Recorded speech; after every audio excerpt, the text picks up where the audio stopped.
introduce you to, I'm going to start with the people that you will recognize who have been performing tonight.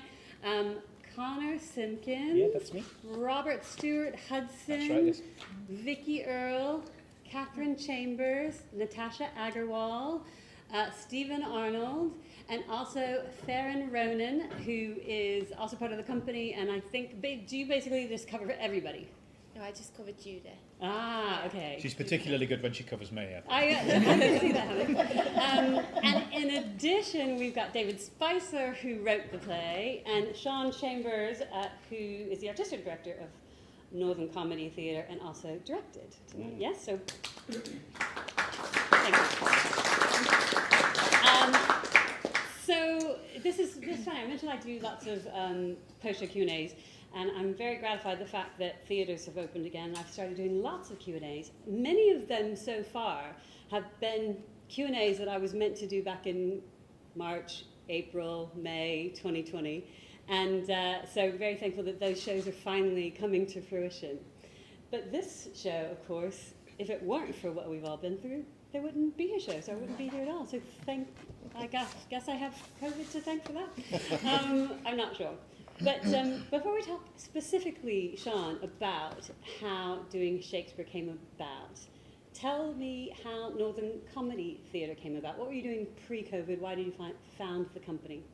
Well, the company started in 2015, but it was just about doing stage plays. Yeah. And we did a stage play called Stop the Play by a man called David Spicer. And so we did the play up in St Helens where I live, and about 2 weeks later I got an email off David Spicer saying thanks for doing the play. Where are my royalties? But I only picked the email up after we'd done the play, because if I'd got it beforehand I would have asked him loads of questions about what it all meant and stuff. But then he said, by the way, I've got another play called Health and Safety, and he sent it to me and I read it and I said, yeah, we're going to do this. So we put it on in 2020. March 2020. February. End of Feb. Yeah. And coronavirus was only just being talked about. And then we even made a joke about coronavirus in the play. And then 3 weeks later it was lockdown. That's us. We were ahead of the curve, weren't we? And then what happened was we were going to do a tour of health and safety, but obviously we couldn't. And then David said, well, we should do something online. We were going to do health and safety online, but it didn't seem to be the right place. So David said he'll write something for us, and in no time came up with Doing Shakespeare, which was kind of a 40-minute play, similar to this. And we did that, and then it rolled on from there, and then we did a year of Zoom things, and then when we could get back on stage, this felt the right thing to do. David, you have written for the stage, obviously, as Sean's just said, and I know you've done a lot of radio and television as well. Had you ever written for Zoom before? No. No, well, I don't think anyone had. I'd never heard of Zoom. I mean, how many people here had even heard of it sort of before suddenly we all started living on it? But I did know that people were starting to do plays on Zoom, and a lot of them seemed to be things that didn't really live on Zoom. I mean, because I write on radio, I'm very aware that some things are a radio idea and some things are a stage idea and something. And as Sean said, we had a play and we had 6 actors sitting round, and the play didn't work on Zoom, but there was something about having socially distanced people who are trying to sort of do a play, and it was just the idea that, well, they could all have sort of tried to do a different play because they haven't met. And so, yeah, it came quite quickly after that. I mean, once you get the idea, it sort of has a life of its own. Yeah. And then it was just finding the characters. Yeah. You know. And how did you decide on, I mean, because the Shakespeare canon is, open to debate, isn't it? But roughly 38 plays in total. So why these 6? Because they were the ones on my bookshelf. Quite seriously. I mean, I just looked at the shelf and I just had these 6 plays out, and including Pericles, which I actually did for O level for some reason. And I had a couple of others there, but it was actually, and then it was trying to think, well, which character would do each play. Yeah. So Hamlet, I mean, would be that sort of great test of acting. So okay, so we had a vainglorious actor there, and Lear was sort of this mad leader. Yeah. And so the plays then fitted in, and then Pericles was just the one that just sat at the back. It's just kind of, it's actually a very good play. If you ever get a chance, I mean, read it. It's a lovely play. Yeah. Yeah, I like that. I like that you've matched the characters from the am-dram to the plays that they would be naturally drawn to. Okay, so hands up actors. Which of you appeared in the Zoom version as well? I don't know why I'm about to raise my hand. I didn't. So what was that like? What was it like performing on Zoom? And first of all, what did you think when Sean and David came to you with this idea? I initially was like, I've got something to do. Because obviously you're in lockdown, you can't go anywhere. There's that time when you couldn't go anywhere, you couldn't see anyone, you literally couldn't see family, you couldn't go outside your house off your 1 hour of exercise. I was like, first of all, it's something to kind of keep you almost going. And then once you started this, it started to spiral. So they were coming quite, because we did more than just this one. So that was kind of like, it was refreshing to go on a couple of nights a week and just perform on Zoom. But it's completely different because obviously Zoom, you've got the delay. So I'd say a line, and then by the time it got to Connor, and then you'd add the internet, which wasn't always reliable, and just little things like that where someone would freeze at one point, and you were like, so it's completely different to live theatre and to even radio and screenplays, because you just couldn't really predict. There was always that, because we were doing it live every night. There was always that Yes, well, I was going to ask about that because I mean, I don't know how much of the online theatre the audience watched, but there was a lot of variation, and a lot of it was, fairly safe. Some of it was completely safe, just film version of plays that had been done on stage, but then also maybe a one-off that then was repeated on demand. But you were doing it live each time. Yeah, we'd do a couple in a day, and they were always slightly different, but it literally would depend on connection and. But it was really interesting, and it was interesting to watch as well, I think, because you just had 6 actors in their own boxes, and you had to kind of react, but we hadn't seen each other for months by the end of it. Yeah. And how involved did the audience get? Did you follow any of their chat, for instance? You could see in this sort of viewing box, we'd come to the on time, and Sean would say, okay, it's come to 7:30, so I'm going to go off and I'll get ready and switch your screens off, or however we'd start. And then you'd see in the box, and it'd be like, all the people would suddenly join in, and you'd see the names, and they'd say, oh, my mum's watching tonight. Oh, brilliant. Well, I need to get ready. And then you shut the box and you'd be ready. Yeah, so that was. I don't know whether they ever got directly involved in the sense that Q&A. We had a few Q&As. And a school and college could watch it. That was the other thing, though. It became more accessible. So obviously we're based up north, and you had people watch it from down David's end, but from all over the country and from abroad as well. That's right. Who you would never normally get that reach to. Yeah, I had my friend in California who, bless her, stayed up till about 3 or 4 in the morning to watch the show. And not only could she not understand the Shakespeare, but it was also thick northern accents to her. So considering the only British accent she ever heard was this god-awful Cockney London accent of Dick Van Dyke, which they think is every accent. Careful, Connor. Yeah, I know. But to her in California, she was hearing all these different variety of northern brash accents doing Shakespeare, and she said it made it funnier in her eyes as well. Yeah. It was brilliant. Great. It was hard though, acting with the actors in the different screens, because on stage you can sort of feel where the other actors going, and you can react to the subtleties. Yeah. And it was hard with that. I did find it different. Yeah. But it was fun. It was fun. It's a new challenge. It's a new challenge. Yeah. Right, so Doing Shakespeare, huge hit. Then 4 more doing plays followed. And how many in total, David, online plays did you write for Northern Comedy? 8, was it? 8 or 9? 8? No. Yeah, I think it was 8 plays, and we did a sketch show of Valentine, because Sean, ever the producer, sort of go, okay, like there's Christmas coming up, let's do a Christmas show. Halloween, let's do a Halloween show. I mean, he was trying to sell them. And then when it came up to Valentine, he said, let's do a Valentine's play. And I went, I don't know, I'm not romantic. I really had nothing to do. And so we actually decided to do a sketch show. Right.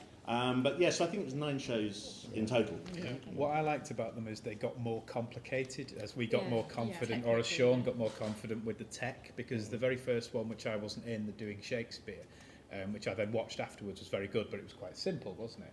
And Yeah. then I came on board for doing the quiz, the quiz, which again was just us, but it got a bit more and then there was a murder mystery, which involved lots of screens ons and offs and musical cues and things, and zoom backgrounds and sound effects. And by the time we'd got to the Christmas play or the sketch show, we had little pre-filmed bits which were put in, and then we had cut to the studio of someone on the news with the background, and we had moving backgrounds, and we had sound and prop, and it got more and more complicated the more confident Sean got with the tech. But we tried to do as many of them live as we possibly could, to have that element of, you know, of live theatre that as close as we could get. And fear. And yeah. So with all of that advanced tech stuff, Sean, are you tempted to continue to do these, or? The Zoom thing. I Yeah. don't know, because by the end of it, I was just at the end of my nerves end, because the Shakespeare one's fine. It was just talking boxes, but when we had sound cues, Talking what? freezing cues, and going to video, I just used to get freaked out with it all. Especially if it was raining in St Helens, which it normally does, and the internet was a mess. And I'm thinking, we're beaming all over the world off my internet box in my living room.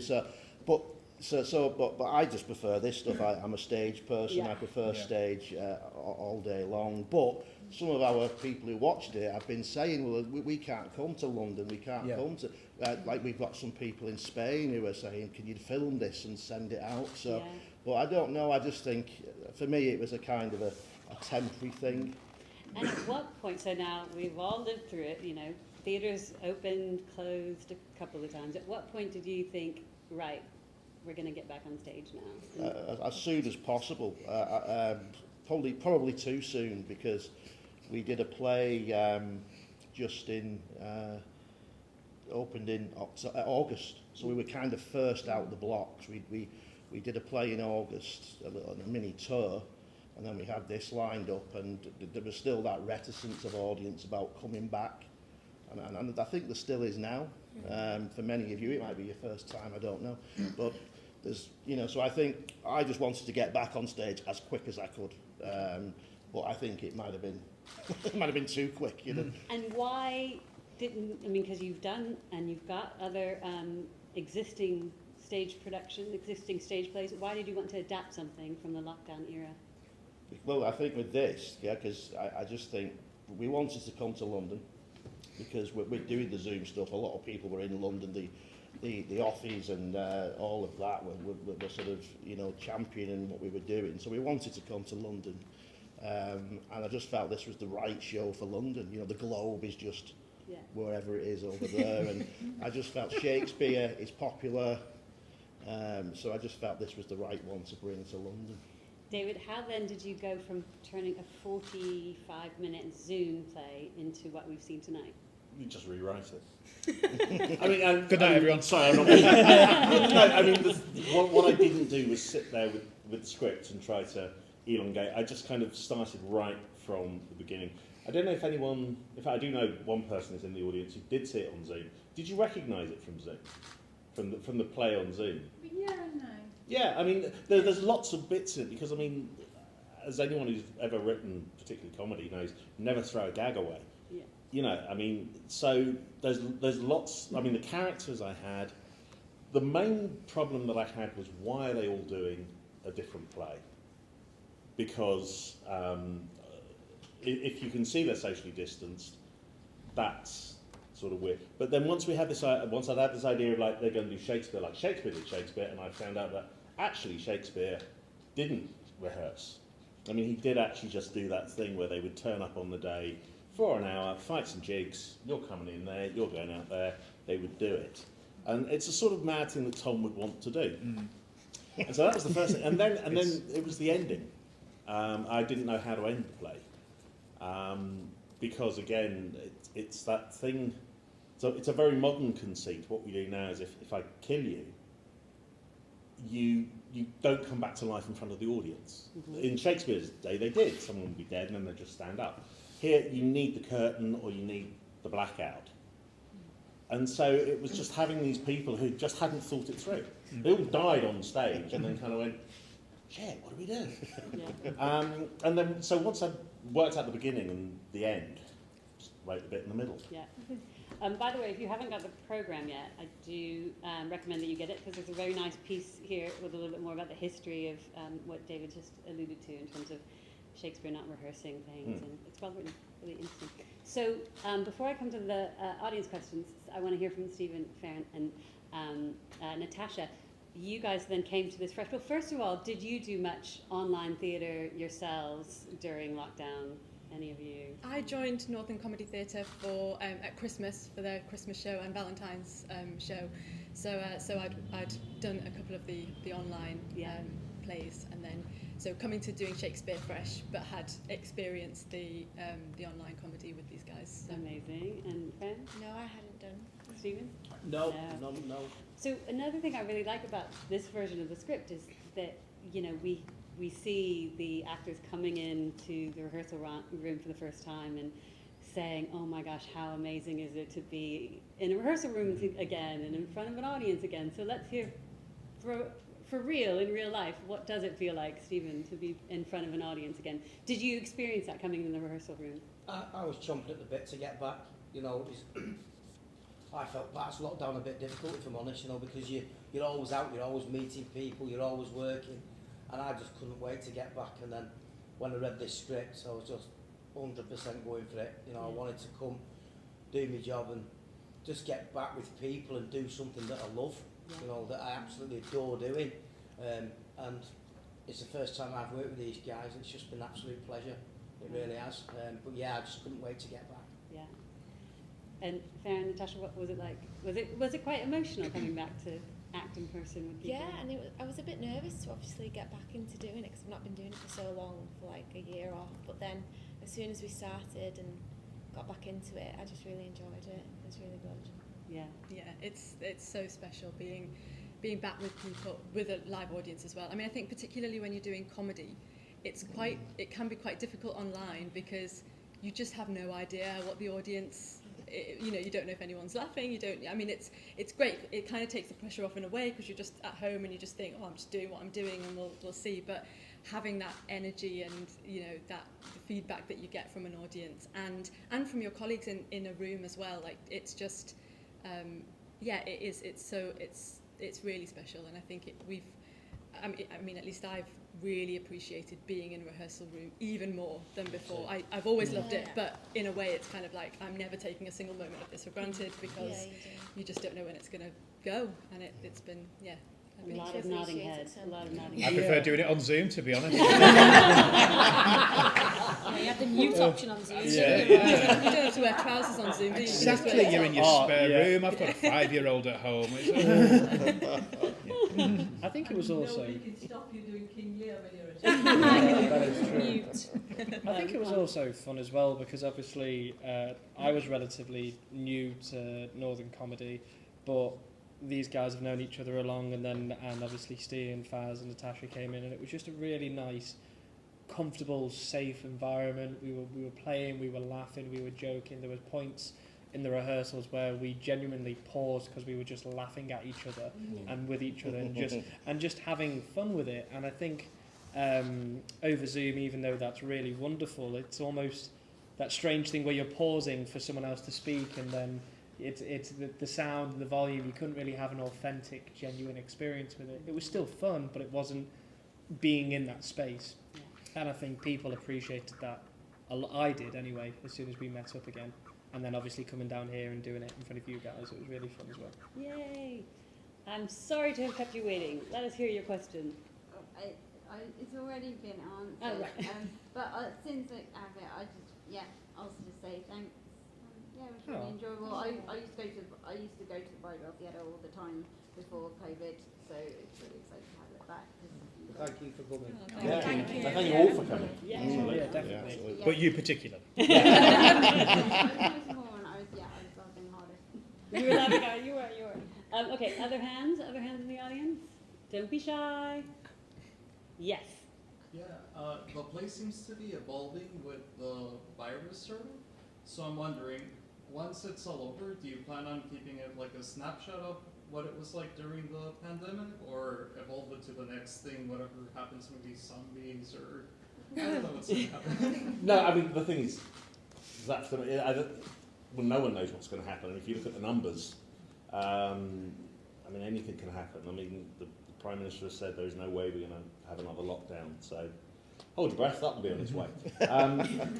But it is a question. I mean, there is a part of me that thinks that it's a snapshot in time. But there's also the thing that I think if someone wanted to do the play again in a year's time and thought actually these references don't work, yank them out. Mm-hmm. You know, I mean, without the pandemic, you can still have a director who wants to do Shakespeare like Shakespeare did Shakespeare. That conceit would still work. So yeah, I don't really know. It's a very good question. What do you guys say? Well, what would you do? Are you going to publish the playtext? Sorry? Will you publish the playtext? I'm not a publisher. No. No, I mean I've sent it to the people who publish other plays of mine, but always it's like you just sort of send it to them and kind of go, I've just done this one. Do you want? Because sometimes I they do, think sometimes they don't. it absolutely can evolve, but at the same time, I think that's a better chair. Sorry, I keep slipping off that No. one. but at the same time, I do think that there is something, you know, that years from now, people will want to know what it was like. Yeah. And I think this play is a really important theatrical testament. It is, but there are also those moments when Tom says, "Or have a living, breathing, vaccinated audience." That always gets a reaction. That line, vaccinated. I don't know whether that will have resonance going forward. Try it. It's like one of those things, isn't it? What I like about Northern Comedy Theatre is that it always seems to me to be like one of those sort of sketch shows that's up to the minute. You know, everything that when it gets written, it's relevant and it tries to keep up with what's going on. Like the Christmas show that we did, for example, there were lots of references in that to the minister keeping up with a minister being given the ministry of Christmas to look after Christmas, which since has happened, hasn't it? It was in the paper. So it reminds me of... Yeah. No. Well, I don't know officially, who knows. But yeah, that's what I quite like about the Northern Comedy Theatre, in that it seems to be up to the minute and fresh. So those references like the vaccinations and everything like that just keeps it there on the forefront. So so that's nice to do. So I think maybe in the future we'll do zombies. Who knows if that happens? Oh You're not infected, are you? He's hiding the bite. I'm still looking for audience hands, by the way. Oh, yep, in the back, yep. Question for Sean, really. How do you choose your actors, or how do you do you audition for them, or do you have in your mind an idea of who you want to play each part? Have you got a bit of an ensemble? Yeah, I think really the like sort of Connor, Rob, Vicky, and Catherine have kind of done everything I've ever done, really. And we've enjoyed every second, Sean. And they're very, very cheap as well. And Catherine even does it for nothing because I'm married to her. I know, you're thinking, wow. But then we're always on the lookout then. So like, we found Natasha for the Christmas thing, which was lovely. Well, we didn't find her, she auditioned.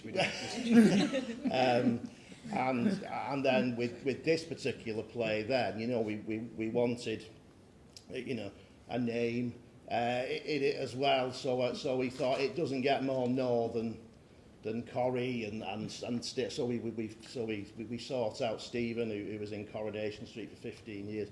So but I get people contacting a lot saying, can you let us know when there's auditions? But I think what I like about this group is it's an ensemble, and I like using the same people And We'll do what you say. Yeah, and I think so. I was chatting with someone the other day, and they were saying a bit like the Carry On movies. You know, they had an ensemble, and they just played different types of characters. The Sid James and Hattie Jakes and so on. They were different people, but different characters, but the same. So I like the ensemble aspect, and I'd rather just work with people who are reliable and up for it, and who get it, and who are quite cheap as well.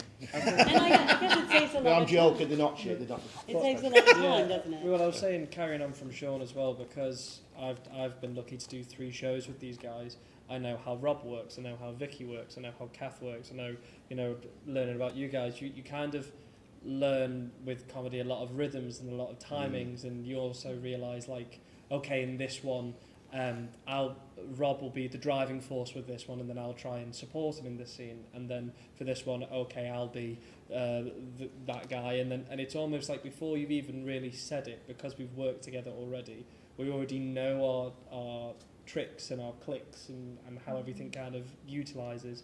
And I'd say that's one of the greatest strengths about Northern Comedy, is that because we are so friendly and we all kind of like love working with each other, we've already defeated half the rehearsal process by just actually knowing enough about each other. Yeah. And I think that's something which, as you can see with other shows, is still being used, and I think it's good with this one too.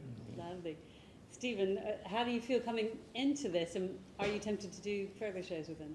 Never again. No, it was great coming in.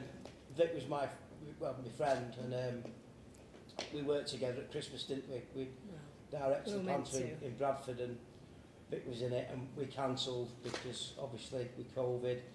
And then Vic just said to me, you know, there's a script here. There's a lovely part called Eben. Would you have a look at it? And I just read it. I just fell in love with it. It's such an intelligent piece of writing. I thought, this is going to be great. This is going to be so much fun. And yeah, and I've walked in. Everyone's been so nice and so welcoming. Yeah. I've just had I'm absolute hoot. I really have doing it. You know, it's been an absolute pleasure to work on. Yeah. I just hope it goes further now, because I think it's got a lot of legs. So hopefully, you know, we might get a tour out of it or something. We don't know yet. But right, before he was in actually from the Panto that was. He was. Yeah. Looks like it. He was in the dressing room before, right, and he was pretending to be asleep, right. He was lying on the floor. And we all. It was just like, and we thought, "Are you all right, Steve?" And he started making noises, and we thought, "Is he all right?" And he opened his eyes like that. I mean, we thought, "Is he genuinely all right?" And he started going, "Oh, the ferrets and the rats." We thought, is he all right? What's the matter with him? And he suddenly jumped up and leapt at you, didn't he? And then started laughing. And terrified the life out of us. So he's welcome. So he's in now. Yeah, that was the initiation. Yeah. The hazing. I have a couple other questions I wanted to ask you, Stephen. How far could you actually go in the to be or not to be? Could you do the whole thing? First 3 lines, I think. Well, I was learning it once, and you said it's not about that speech. Yeah. It's about what? He said, Sean, I can't learn all this for what you're paying me. No, but I said it's not about that speech. It's about what they're doing. What's going on around it. So I was in the middle of learning it. I was though, wasn't I? He was so stressed. He'd be like, Vic, I don't know. I was like, you're fine. No one's listening to you. Just do what you want at the back. However, he can do it for you now. Well, because I was looking through your bios, and I think not many of you have done Shakespeare. You have done Shakespeare before, haven't you? And has anyone else done Shakespeare? I've done a fair bit. Oh, have you? Okay, sorry. Apologies. Yeah, it's fine. I'm really offended. You've done Shakespeare. Did some at school, but college. Okay. Right. Done some. So not at all. So you're not at all intimidated by the bar. Done some summer tours. Oh, when I read this script, I did think, how, when, why, forsooth. I was like, there are a lot of words. It's interesting because we're so used to doing the online ones in which one doesn't have to learn one's words because they're. Bob. David doesn't know. No, I did kind of work out. But after a year of just doing that, and then having the script to learn and having actual Shakespeare to learn mixed in between with sort of cod Shakespeare, as you like, all the sort of verily forsooth and all that kind of bits and The other pieces. thing as well, the It's Shakespeare very doesn't difficult. actually make sense. So I was reading it, trying to make it make sense Yeah. for cues. Then I was like, this doesn't make sense. They're just words. Yeah. So I was like, right, okay. I found it really hard. Yeah. Really hard, because like naturally as well, like the amazing thing about Billy Wackadagger is he has his rhythms, and you'll have like, you know, the simple thing of to be or not to be, and you know that rhythm. Yeah. And because naturally we were improvising words around it, it would naturally throw the rhythm. So instinctively trying to learn it, you were trying to learn something that was unrhythmical. Yeah. As weird as that sounds, and like that was really fun but really hard to learn Yeah. in a cool way. I don't know how to explain it. So having this little Shakespeare experience, are any of you actors tempted now to go full on and you want to do a full Shakespeare next? Absolutely not. No. Well, I'm doing King Lear here next year. It's a one-man play. Yeah. Stephen, will you do a Shakespeare next? I'd definitely do another Shakespeare, yeah, I really enjoyed doing it. It was completely, you know... And which one did you do before? Let us know. I played Bottom in Midsummer Night's Dream. Nice. But it was a great experience. I think a character I would like to play. I'd like to play Falstaff probably, if any, you know. But yeah, I'm open to anything. I think when I come out of TV and I went on stage, I wanted to challenge myself with different characters that I'd never even dreamed about doing. And I wanted to just push myself and take on challenges that I never thought I could do. Yeah. And Shakespeare was one, and it frightened me to death, to be honest, when I started rehearsing it. But out of all the shows I've done, my mum and dad come and watch and said it's one of the best ones I've ever seen you in. But because I think I was nervous about it and I was worried about it, it made me go for it even more, you know, and just do it. But yeah, I'd definitely do another Shakespeare, definitely. Awesome. Anybody else, Natasha? Yeah, I'd love to. Yeah, I would. Yeah. Oh, everybody's up for it. Got the I'd love opportunity, to do yeah. more Shakespeare's. No, I don't think. No. Love to. I'm going to hold you all to that. I'm going to expect to see you soon. Okay, last audience question. We got to wrap up. Anyone? Yep, in the back. So everybody's been talking about how nice it is to come back on stage and do a face-to-face again. Is there any aspect of the acting or the plays that you have done which you would prefer to do online or which is easier to do online? Oh, that's a good question. Anything that was easier or preferable online? Not learning the lines. I'll throw that one. The travelling was probably, I think, not just with the plays as well, but like just in general, doing it from home, you know, just like not having to travel around and stuff. As soon as you shut that laptop down, you were done. Yeah. And you had the kettle on, and you were there, you were done. Yeah. So you could do 3 shows a day, and it was not as much like, it wasn't as frantic in a weird way, but it wasn't the same doing the shows. I was grateful for it.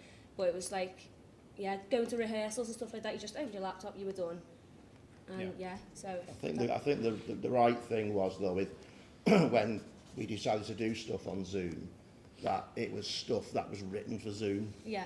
And there was a lot of people who were taking plays that were not written for Zoom and doing them on Zoom, and it felt a bit strange. So I think, you know, as you've asked, you know, that sort of thing about, I would only do stuff on Zoom that was meant to be on Zoom, you know, rather than just stick something on Zoom for the sake of it, really. I think one advantage I found of doing stuff on Zoom was that because it was so unique, the way that of doing a play on Zoom with characters talking to each other live, there was scope for doing sort of unique style jokes and unique things that you don't do on stage, and things that you don't do on TV. Can you give us an example? Well, things like, for example, you know, you could sort of, because you had your own screen, you could do little physical things like sort of appearing from one side as someone else's, or you could sort of put your hand out through your screen to the other side and someone else times it and puts their hand out. So you've got one big long hand coming out.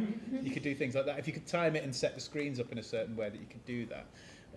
Which you sort of can't really do that specific thing. So we were trying to find bits and pieces that we could do on Zoom that we couldn't do anywhere else. The last show that we did in this series, the Doing thing, was there was a murder. Oh yeah. And actually, Vicky. I mean, there wasn't really a murder. Well, yeah. Just clarify. So you had all the people there, but we had 2 of the actors in the same location, and as everyone was talking, Sean actually froze Vicky's screen for about 10 seconds and then had a pre-record of Vicky as she was there. And Vicky actually left and walked into someone else's window and murdered them.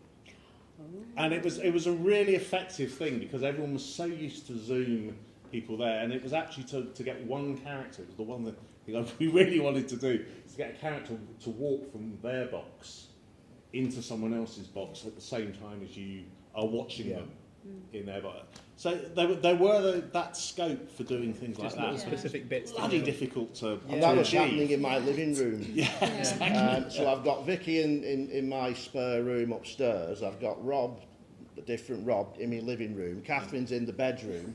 So we've got 3 laptops going, and I'm dreading what's going to happen with the Wi-Fi. Then Vicky has to come. I mean, my house is just taken over. And then there was a bit of pre-record that you had to put in so you were still seeing them. So things like that. I mean, Zoom, it did have those potentials, which we started. I liked doing. finding those bits. Yeah. Yeah. That was Yeah. interesting. But who's now got Zoom fatigue?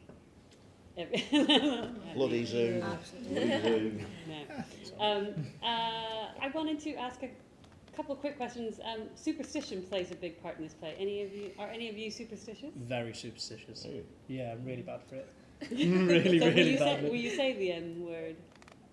You say it in the show. I'd say it in the show, but I mean, I was kind of screwed as a kid because I had a black cat, lived at number 13, and broke a mirror when I was a toddler, so I was kind of screwed from a young You lived age. underneath a ladder as well. Yeah. but the weirdest one, I don't know if it's the thing, but ever since I was a kid, my gran would always salute magpies, and to this day, if I see a magpie, I still have to salute a magpie, and I don't know why, and it annoys me, especially when I'm with my girlfriend or my family, and I literally have to go, "Good morning, Mrs. Magpie," in front of a group of people. I'm such an idiot. I'm very superstitious, and thanks for listening to my It's good therapy. Thank you. That's where you got that feather from. Yeah. Yeah, that was the magpie.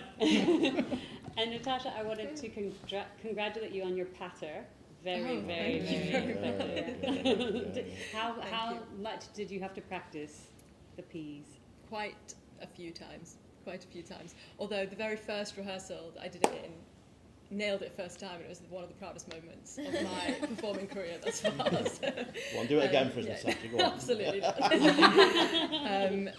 No, I did have to practice it quite a lot, but I do a lot of singing and opera and stuff, so it was kind of, it helped me to kind of think of it musically and sort of really think about the rhythm and the pitches and things, so I could put a structure to it and then go, also a little story. So I was like, so the pinch is in the pot and that's on the plate and that's on the, I had to tell myself a little story as to what the order was so that I'd remember the order. So it took quite a lot of thinking about and then just repetition. Lovely, So, yeah.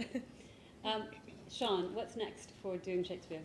Well, we're here for another week, so do tell your friends to come and see us. We're here till next Saturday, and then I think what I'd like to do with this is to do a little tour with it, because it fits in 2 cars.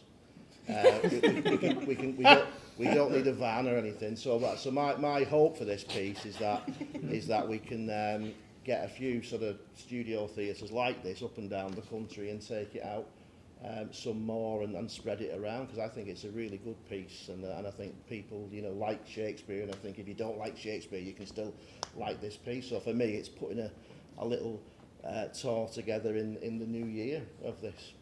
And any other plans for Northern Comedy?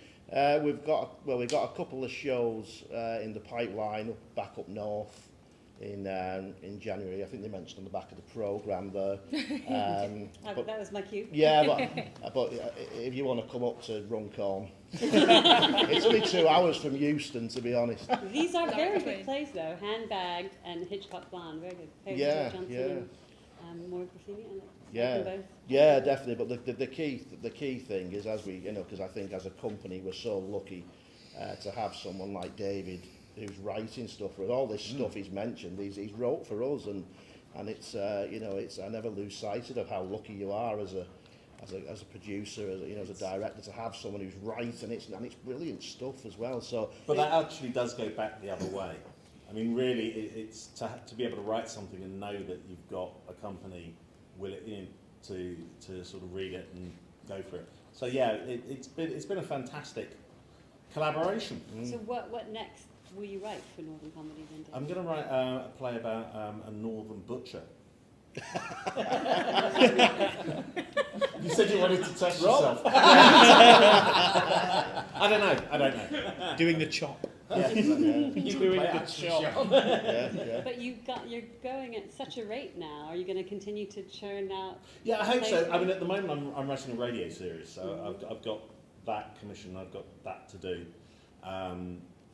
But yeah, I mean, Sean and I will keep talking coming up to Christmas. But yeah, I mean, I love working with these guys, and long may it continue. And thank you very much for coming. Brilliant. Yeah. So, quick one-word answer from each. Then tell me your favourite Shakespeare word that you've learned from doing Shakespeare. Have I got to go? What's the one I've been saying?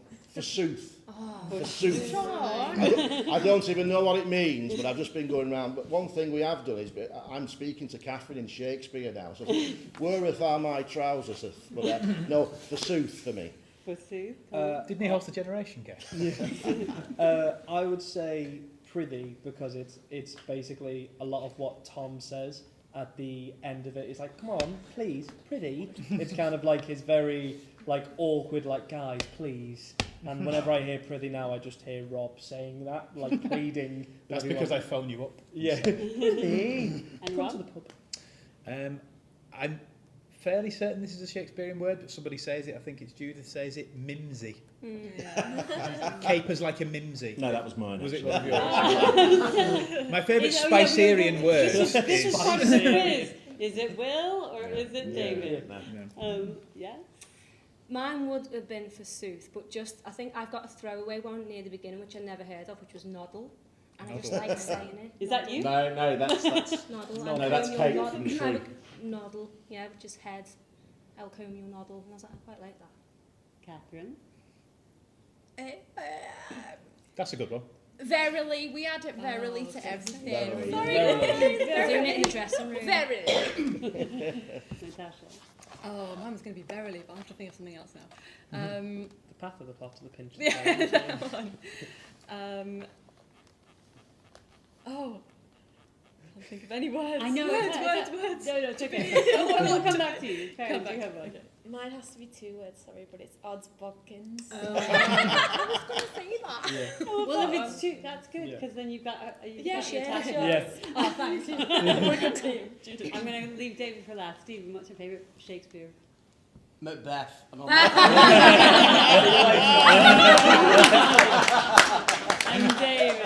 David. So, I think my favourite one is Plunkett. Oh, yeah. It's just such a gorgeous word, and actually, I think it is in Shakespeare, but the plunket on the stirrup of a goose. I just think is very pleasing. Very good. Well, so now you have to come and see it again, because now your test is to figure out which of the cool words in the play is Shakespeare and which is Spicer. Okay, audience, so you guys now are our champions for Northern Comedy and doing Shakespeare. So I need you, as Sean said, to please go and tell everybody to come see the show over the next week and spread the word and make sure we can get a tour on. We're going to give them a big clap in a second after I shout out everyone, and then I'm going to ask you, especially those of you on social media, to please get your phones out, and we're going to budge up, get a group shot, and will you take a photo and share that on any channels that you're on? Is that right? Nodding your heads? Great. So please then join me in thanking Steven and David and Farron and Natasha and Catherine and Vicky and Rob and Connor and Sean. Thank you. Thank you. Thank you.